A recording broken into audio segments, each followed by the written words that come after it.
बिस्मिल्लाहिर्रहमानिर्रहीम। अस्सलाम वालेकुम नाज़रीन, आप यूट्यूब चैनल देख रहे हैं। मैं इमरान खान हूँ।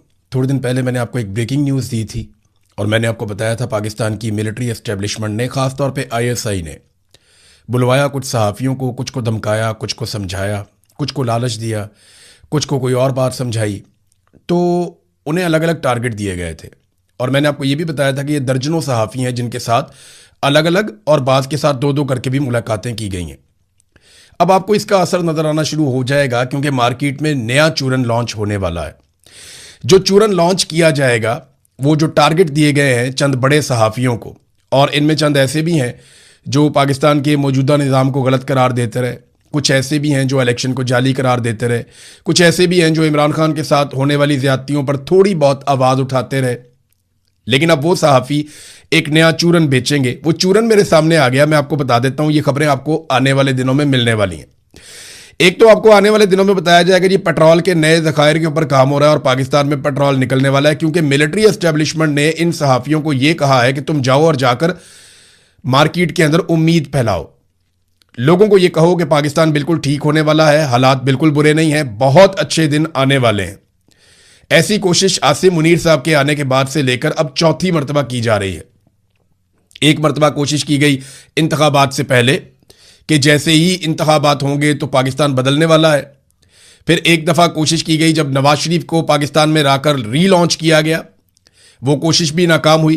फिर SIFC जब बनाया गया उस वक्त एक कोशिश की गई, ज़मीन आसमान के कलाबे मिलाए गए। और फिर इंडिया पाकिस्तान की जब लड़ाई हुई तो उसके बाद फिर से एक कोशिश की गई, और अभी हाल ही में एक कोशिश की गई डोनाल्ड ट्रंप ने जब तारीफ की आसिम मुनीर की। तो ये लगभग 4 मरतबा पहले कोशिश हो चुकी है और 5वीं मरतबा दोबारा से आपको बड़े पैमाने पर मार्केट में चूरन बेचने की कोशिश की जाएगी। नंबर 1 जनाब, जो चीज़ें उनको दी गई हैं सहाफ़ियों को, एक तो पेट्रोल के नए ज़खायर, ये अभी थोड़े दिनों में आप खबरें सुनेंगे। मादनियात जनाब पाकिस्तान में बहुत मिल रही हैं, गेम चेंजर बनने वाली हैं। ये भी आपको बताया जाएगा कि जनाब रेयर अर्थ मिनरल्स पाकिस्तान में मिल गए हैं। हालांकि उनकी हकीकत क्या है, रेयर अर्थ मिनरल क्या होते हैं, वो किस तरह काम करते हैं, कहां काम आते हैं, पाकिस्तान कहां खड़ा है, पूरा एक वीलॉग बना के आपको बता देता हूं। दुनिया में बहुत सारे लोग जानते ही नहीं है कि रेयर अर्थ मिनरल्स क्या है। ये मैं आपको अगले वीलॉग में बताऊंगा। ये बहुत इंपॉर्टेंट है, मैंने इस पर 6-7 दिन काम किया है। ये चीजें एक आधे वीलॉग में आपके सामने मैं रखूंगा। बैरूनी सरमायाकारी बहुत बड़े पैमाने पर आने जा रही है। ये भी सहाफ़ियों को दावा किया गया कि आप ये वाला मंजन भी बेचें जाकर। गैस के ज़खायर मिल रहे हैं, पाकिस्तान के लिए नए रास्ते खुल रहे हैं। पाकिस्तान यहां से जाएगा चाइना, पाकिस्तान रशिया जाएगा, सेंट्रल एशिया में जाएगा, अफगानिस्तान के रास्ते खुल जाएंगे, ईरान के रास्ते खुल जाएंगे, पाकिस्तान तुर्की और यूरोप तक पहुंच जाएगा और ट्रेनें चल जाएंगी। ये सारी चीज़ें आपको आने वाले दिन में पाकिस्तानी मीडिया के अंदर बताई जाएंगी, और ये पाकिस्तान के ना सिर्फ इलेक्ट्रॉनिक मीडिया पे बताई जाएंगी बल्कि सोशल मीडिया पे भी बताई जाएंगी। कुछ दिफाई मुआहदों का बड़ा ढोल पीटा जाएगा। आपको ये भी बताया जाएगा कि जनाब पाकिस्तान अपने तैयारे और हथियार बेचने जा रहा है। ये कुछ अर्सा पहले भी चूरन बेचा गया, दोबारा इसको रीलॉन्च किया जाएगा। आलमी सतह पर कुछ इदारों से रब्ता किया गया है, कुछ रिपोर्टें भी छपवाई जाएंगी, और ये जून के महीने में और जुलाई के महीने में बहुत शिद्दत से किया जाएगा, ताकि अवाम को यह बताया जाए कि पाकिस्तान तो बहुत ठीक सिमत में जा रहा है, लेकिन हकायक इसके बिल्कुल बरअक्स हैं। हकायक क्या है वो मैं आपको पहले बता देता हूं ताकि हकायक साथ साथ आपके सामने रहे। ये बड़ी वारदात है, ये अंदर की खबर है जो मैं आपको दे रहा हूं, और मैंने आपको इससे पहले बताया था, किसी ने भी उसकी तरदीद नहीं की, बल्कि बहुत सारे और सहाफ़ियों ने बाद में तस्दीक कर दी कि बाकायदा पाकिस्तान के जर्नैलों ने, मिलिट्री एस्टेब्लिशमेंट ने ISI के दफ्तर में बुलाकर पाकिस्तानी सहाफ़ियों को धमकाया और उनको वार्निंग दी है, और कुछ को जो है वो लालच वालच दिया, कुछ को ये कहा कि आप हमारे साथ चलें, मामला ठीक हो जाएंगे, कुछ को ये बताया नहीं हम बहुत अच्छा काम कर रहे हैं। तो अलग अलग तरह के लोगों को अलग अलग तरीके से हैंडल किया गया है। अब जरा आप देखें कि हकीकत क्या है। हकीकत यह है, जो बताया जा रहा है वो तो मैंने आपको बता दिया, और जो आपको चूरन बेचा जाएगा वो भी मैंने आपको बता दिया। हर दफा कौम को जब भी चूरन बेचा जाता है ना, तो पाकिस्तानी कौम को कुछ नहीं मिलता। जो मिलता है पाकिस्तान के जर्नैलों को मिल जाता है, या पाकिस्तान के अंदर बैठे हुए माफियाज को मिल जाता है, जो पाकिस्तान की मिलिट्री एस्टेब्लिशमेंट के साथ हमेशा बनाकर रखते हैं और उनके साथ मिलकर कार्रवाइयां डालते हैं। देखिए, इस वक्त एक नया डाटा मिफ्ता इस्माइल साहब ने भी इसको शेयर किया, बाकी लोग भी शेयर कर रहे हैं। इस डाटा के मुताबिक अगर पाकिस्तान में आप गुर्बत की शरह को 8,500 रुपए कमाने वाले शख्स के ऊपर फिक्स कर दें कि जो आदमी 8,500 रुपया महाना कमाता है, मुझे बताएं कि एक घर वालों का गुजारा 8,500 में हो सकता है? आज तो 30,000 में गुजारा नहीं हो रहा। तो 8,500 रुपए से कम आमदन वाले जो पाकिस्तान में हैं वो 30% हैं। अब आप अंदाजा कर लीजिए कि गुर्बत कहां पहुंच गई है। अगर इसको आप 10,000 पे ले जाएं तो ये 35% हो जाएंगे, अगर आप इसको 15,000 पे ले जाएं तो ये उससे ज्यादा हो जाएंगे, और अगर आप इसको 30,000 पे ले जाएं तो इनकी तादाद तो 60% तक पहुंच जाएगी। तो पाकिस्तानियों का तो इन्होंने बेड़ा गर्क करके रख दिया है। यह है हकीकत जो मैं आपके सामने रख रहा हूं। ताजिरों ने एक प्रेस कॉन्फ्रेंस की है और वो ये कहते हैं कि बाजारों में जो खरीदो फरोख्त है वो 70% तक कम हो चुकी है। यही तो वजह है कि हुकूमत टैक्स इकट्ठा नहीं कर पा रही। कोई चीज बिकेगी तो उसके ऊपर टैक्स हुकूमत के पास जाएगा ना। जितना पैसा सर्कुलेट करेगा, चीजें बिकेंगी, खरीदी जाएंगी, उतनी दफा हुकूमत के पास टैक्स जाएगा। जब चीजें बिक नहीं रही, कारोबार ही नहीं हो रहा, लोग खरीदो फरोख्त कर ही नहीं रहे, उनकी कमर टूट गई है, तो फिर हुकूमत के पास पैसा कैसे जाएगा? तो फिर हुकूमत ने पैसा ऐंठने के लिए जो तरीकाकार बनाया, वो कभी पेट्रोलियम के ऊपर लेवी लगाते हैं, आगे बताता हूं मैं आपको। बहरहाल पहले आप जो ऑल पाकिस्तान अंजुमन ताजरान के जो सदर हैं अजमल बलोच, उन्होंने इस्लामाबाद में आकर ताजर तंजीमों के रहनुमाओं के साथ एक प्रेस कॉन्फ्रेंस की तंग आकर, और उन्होंने कहा कि 70% कमी आ चुकी है बाजारों में खरीदो फरोख्त में। 70%। 12 करोड़ शहरी कुव्वते खरीद से महरूम हो चुके हैं। ये सिर्फ हम नहीं कह रहे, ये IMF कह रहा है। हमने 70 साल तारीख में कभी इतनी मुश्किलात नहीं देखी जितनी मुश्किलात हम अब देख रहे हैं।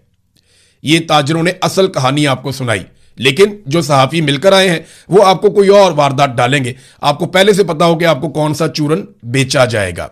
मैं बात कर रहा था लेवी के ऊपर, तो जनाब लेवी की मद में अवाम की जेबों से 4,000 अरब रुपए से जायद की वसूलियां की जा चुकी हैं। यानी 2022-23 में जब यह हुकूमत बनी तो इन्होंने 580 अरब रुपए वसूल किए थे। फिर जनाब 23-24 के अंदर इन्होंने 1,019 अरब रुपए वसूल किए। फिर 24-25 में 1,220 अरब रुपए वसूल किए, और 25-26 के पहले 9 महीनों में इन्होंने 1,205 अरब रुपए वसूल कर लिए हैं। आप अंदाजा करें कि लेवी की मिकदार और अवाम की जेबों पर डलने वाला जो डाका है उसकी मिकदार में इजाफा ही होता चला जा रहा है। यह भी नाज़रीन खबर। और एक और खबर आपको देता हूं कि अगर इतने ही अच्छे मुआशी हालात हैं तो पाकिस्तान से सरमाया बाहर क्यों जा रहा है? मोहसिन नकवी ने अपने मुंह से कहा कि $100 अरब गुज़िश्ता चंद साल में पाकिस्तान से बाहर चले गए हैं। इन्हीं के दौर में, आसिम मुनीर साहब के दौर में, पाकिस्तान से बाहर $100 अरब पाकिस्तानी लेकर चले गए। और ये वो पैसा है जो इलीगल तरीके से गया। जो लीगल तरीके से गया वो अलग है। एयरपोर्टों के ऊपर पाबंदियां लगी हुई है कि पाकिस्तान छोड़कर कोई आदमी बाहर ना जाए। इसके बावजूद बेहतर मुस्तकबिल और रोजगार की तलाश में इस साल के पहले 4 महीनों में 2.5 लाख से जायद पाकिस्तानी बैरून मुल्क मुंतकिल हो गए। अब यह ऐसा नहीं है कि सारे के सारे मजदूरी करने चले गए हैं।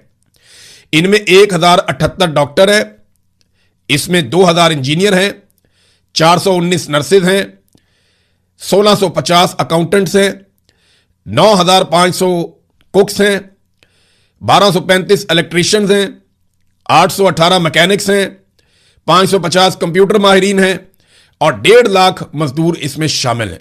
ये पाकिस्तान के साथ हो रहा है। एक तरफ आपको पाकिस्तान की मिलिट्री एस्टेब्लिशमेंट सहाफियों पर दबाव डालकर एक अलग पाकिस्तान की पिक्चर दिखाएगी, और दूसरी तरफ जो रियल पिक्चर है वो आपको पाकिस्तान के अंदर से जनरेट होने वाले आदादो शुमार दिखाएंगे। एक और कार्रवाई पाकिस्तान में डाली जा रही है। वो कार्रवाई अंसार अब्बासी साहब ने रिपोर्ट कर दी।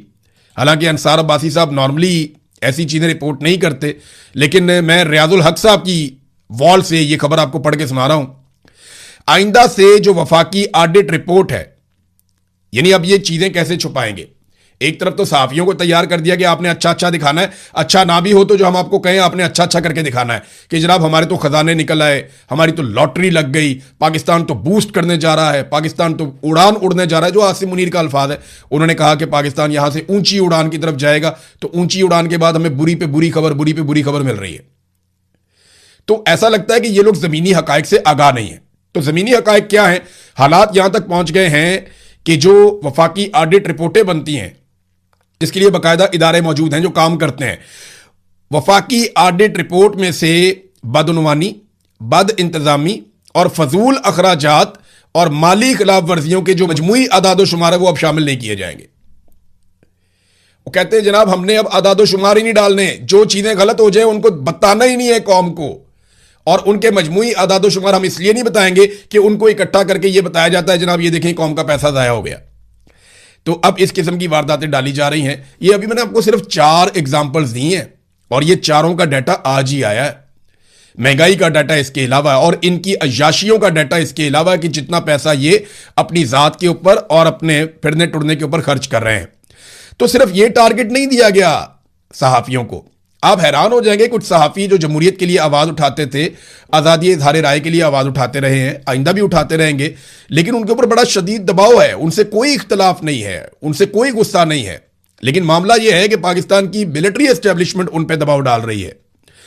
अब यह साबित करने की भी कोशिश की जाएगी कि इमरान खान ही तरक्की का दुश्मन है जनाब, और वो जमहूरियत के खिलाफ है और गैर जमहूरी और गैर सियासी आदमी है। ये भी आप आने वाले दिनों में सुनेंगे कि इमरान खान बात करने के लिए तैयार नहीं है, इमरान खान मुज़ाकरात करने के लिए तैयार नहीं है, इमरान खान गैर जमहूरी आदमी है, इमरान खान सबको जेलों में डालना चाहता है, इमरान खान ने सबको धमकियां दी। भाई, जलसों के अंदर सारे पॉलिटिकल लीडर एक दूसरे को धमकियां देते हैं।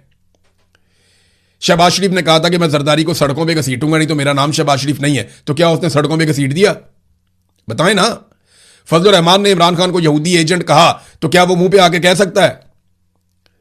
तो इमरान खान साहब ने गो के बहुत सारी ऐसे बातें की जिनसे आपको इख्तलाफ हो सकता है, लेकिन तमाम पॉलिटिकल लीडर ये बातें अवाम के सामने जलसों में करते हैं और इलेक्शन के दिनों में ज्यादा करते हैं, तहरीक के दिनों में ज्यादा करते हैं। लेकिन सिर्फ इमरान खान को पिन पॉइंट किया जाएगा कि जनाब ये आदमी कसूरवार है। हालांकि मैं कुछ फैक्ट्स आपके सामने रखता हूं। इमरान खान इलेक्शन जीता हुआ है और उसका मैंडेट आसिम मुनीर साहब ने छीनकर बाकी पॉलिटिकल पार्टीज को दे दिया है। नंबर 2, कई बार मुज़ाकरात में इमरान खान धोखा खा चुका है। जब इमरान खान साहब की हुकूमत गिराई गई उसके बाद भी उन्होंने मुज़ाकरात किए, उन मुज़ाकरात में धोखा दिया गया। फिर इमरान खान साहब ने दोबारा मुज़ाकरात किए, फिर धोखा दिया गया। फिर इमरान खान साहब को गिरफ्तार किया गया, उन्होंने फिर मुज़ाकरात किए, फिर धोखा दिया गया। फिर जब इमरान खान साहब इलेक्शन जीत गए, उनका मैंडेट छीन लिया गया, दोबारा उन्होंने मुज़ाकरात किए। हत्ता के 26 नवंबर के कत्लेआम के बाद भी इमरान खान साहब ने मुज़ाकरात किए, लेकिन बार बार धोखा दिया गया। हुकूमत ने यहां तक कह दिया कि जनाब हम तो इमरान खान साहब की मुलाकात भी आपकी नहीं करवा सकते, वो इसलिए कि ये तो मिलिट्री एस्टेब्लिशमेंट का काम है। तो इसको समझिए कि इमरान खान बार बार मुज़ाकरात के लिए कहता है और आज की तारीख में भी इमरान खान ने अल्लामा राजा नासिर अब्बास और महमूद खान अचकजई को मुज़ाकरात का मैंडेट दिया हुआ है। तो ये जो आपको चूरन बेचेगा कि इमरान खान मुज़ाकरात के खिलाफ है, ये चूरन आपने नहीं खरीदना। वो सियासतदान है, मुज़ाकरात ही करेगा और उसने कहा है कि मुज़ाकरात करो। फिर पाकिस्तान की मिलिट्री एस्टेब्लिशमेंट की मुदाखलत के खिलाफ और हाइब्रिड निज़ाम के खिलाफ इस वक्त इमरान खान है। मौजूदा हुकूमत तो कहती है कि वो हाइब्रिड निज़ाम की हामी है कि फौज सियासत में मुदाखलत करे, लेकिन इस वक्त माजी में इमरान खान क्या थे? माजी में तो सारों का पता है सबको, हमारी अपनी सोच कुछ और थी। लेकिन आज अगर कोई आदमी इस बात पर खड़ा है कि पाकिस्तान की मिलिट्री एस्टेब्लिशमेंट को सियासत से बाहर निकाला जाए, तो वो इमरान खान है और वो हाइब्रिड निज़ाम का हामी नहीं है। वो कई बार कह चुका है कि मैं बदला लेने पर यकीन नहीं रखता। यह भी इमरान खान ने कैटेगोरिकली और क्लियरली अपनी बहनों के जरिए से, अपनी पार्टी के जरिए से कई मरतबा जेल में से पैगाम भिजवाया है। नाज़रीन, इस वक्त वही इमरान खान जाली मुकदमात का सामना कर रहा है, कैद तन्हाई का सामना कर रहा है, मगर फिर भी इमरान खान ने कहा हुआ है कि मुज़ाकरात करो। तो ये चूरन आपने नहीं लेना, कोई भी आपको बेचे तो। अब 18 साल के वोटर के पीछे पड़ गए।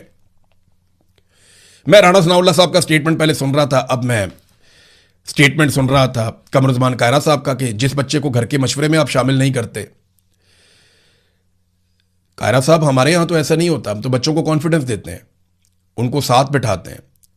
जैसे ही बच्चा बालिग होता है 15-16 साल का, उसको साथ बिठाते हैं, मुशावरत के अमल के अंदर उसको शामिल करते हैं ताकि वो समझे चीज़ों को और वो बेहतर फैसले करने के काबिल हो जाए। और बच्चे बहुत समझदार हैं, सिर्फ उनके मिजाज के अंदर तेज़ी होती है। नौजवान जब वो होते हैं तो सिर्फ मिजाज के अंदर तेज़ी होती है और तो कोई बात नहीं होती। कायरा साहब, अपने बच्चों की तरफ देखें आप। फौज के अंदर जो बच्चा भर्ती होता है वो इसी उम्र में भर्ती होता है। यानी बिलावल जब पार्टी का चेयरमैन उसको बनाया गया तो वो 19 साल का था, और आप कहते हैं कि 18-19 साल के बच्चे को समझ नहीं होती। तो फिर बिलावल की चेयरमैनी में आप सबको इस्तीफा दे देना चाहिए था। आप सारे क्यों उसके साथ रहे? ये तो बादशाहत वाला निज़ाम हो गया ना फिर। तो मेरा यह कहना है कि जो 18 साल से 24 साल तक के नौजवान हैं, अगर उनके वोट के हक पर डाका डाला जाए तो मेरी बात तुम सारे कान खोल के सुन लो। तुम लोग मेरे छोटे भाइयों की तरह हो। तुम्हारे लिए मैं नहीं लड़ूंगा, कोई नहीं लड़ेगा, क्योंकि हमारे वोट के हक के ऊपर डाका नहीं डाला जा रहा। ये तुम्हारा वोट का हक है, तुम्हारे वोट के हक के ऊपर डाका डाला जा रहा है। खुद उठकर लड़ो। अगर तुम अपना हक खुद नहीं ले सकते ना, तो तुम्हारा हक कोई नहीं लेकर देगा। 18 साल से 24 साल तक के नौजवानों को चाहिए कि वो अपनी खुद तंजीम बनाएं, खुद इकट्ठे हों, खुद ताकत के साथ खड़े हों, चाहे वो स्कूलों में हैं, चाहे वो कॉलेजेस में हैं, चाहे वो यूनिवर्सिटीज़ में हैं, चाहे वो किसी जगह पे जॉब कर रहे हैं, चाहे वो पढ़ रहे हैं या नहीं पढ़ रहे हैं, कोई काम कर रहे हैं, जहां पे भी ये नौजवान मौजूद हैं, ये इकट्ठे हों और अपने हक के लिए खुद लड़ें। 18 साल से 24 साल तक के बच्चों का अगर वोट का हक छीना जाए तो खुद खड़े हो जाओ, इनको गिरबान से पकड़ो, 2 झटके दो, ये तुम्हारा हक तुम्हें वापस देंगे। तुम्हारे लिए हम नहीं लड़ेंगे क्योंकि हमारा हक नहीं छीना जा रहा, तुम्हारा हक छीना जा रहा है। सबसे पहले तुम्हें लड़ना पड़ेगा। जब तुम लड़ोगे तो हम तुम्हारा साथ देंगे, क्योंकि ये तुम्हारी लड़ाई है, तुमसे तुम्हारा हक छीना जा रहा है। ऐसा नहीं हो सकता कि हम तुम्हारी लड़ाई लड़ें और तुम बैठकर तमाशा देखो। नहीं, आपको अपनी लड़ाई खुद लड़नी पड़ेगी। मेरे छोटे बहन भाइयों की तरह हो आप सारे लोग। अगर आपसे आपका यह हक छीना जाए तो डट कर खड़े हो जाना। इनकी औकात नहीं है कि तुमसे 2 दिन भी लड़ सकें। डट कर खड़े हो जाना, मेरी बात याद रखना। और जमहूरी अंदाज में खड़े होने की मैं बात कर रहा हूं। पकड़ो इनको गिरबान से, जाकर इनसे अपना हक ले लो अगर ये आपका हक छीने तो। अब नाज़रीन, कुछ इंटरनेशनल खबरें हैं, उनकी तरफ चलते हैं। नंबर 1 तो ये तेहरान में आसिम मुनीर साहब की मुलाकातें हुई हैं। एक तो वो सदर से मिले, ईरान के वजीर खारजा से मिले, बाकर कालीबाफ से भी उनकी मुलाकात हुई।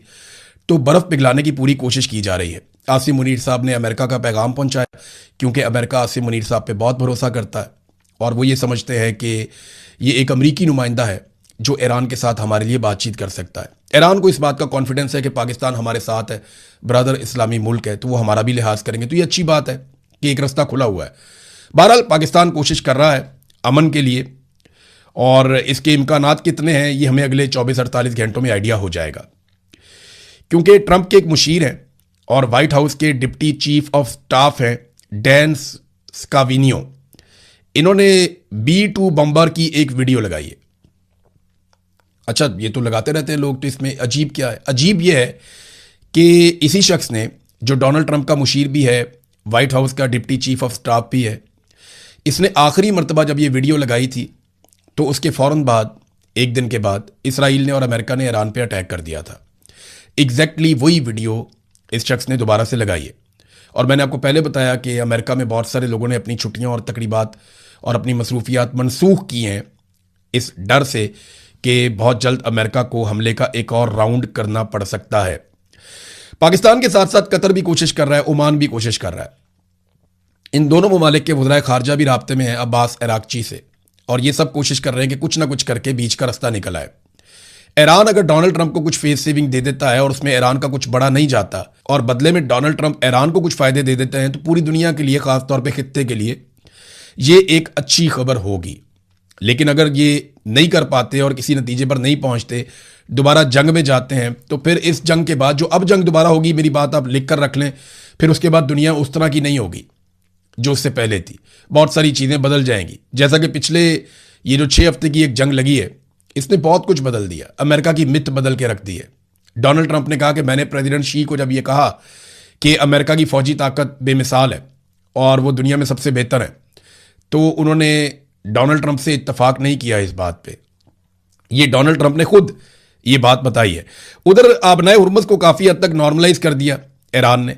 24 घंटों में ईरान के बकौल 25 बहरी जहाज़ वहाँ से गुजरे, और ये सारे बहरी जहाज़ नए कवायद व ज़वाबित के तहत वहाँ से गुजरे, तो वो भी चीज़ों को नॉर्मलाइज कर रहे हैं। इसराइल की फ्रस्ट्रेशन बढ़ रही है।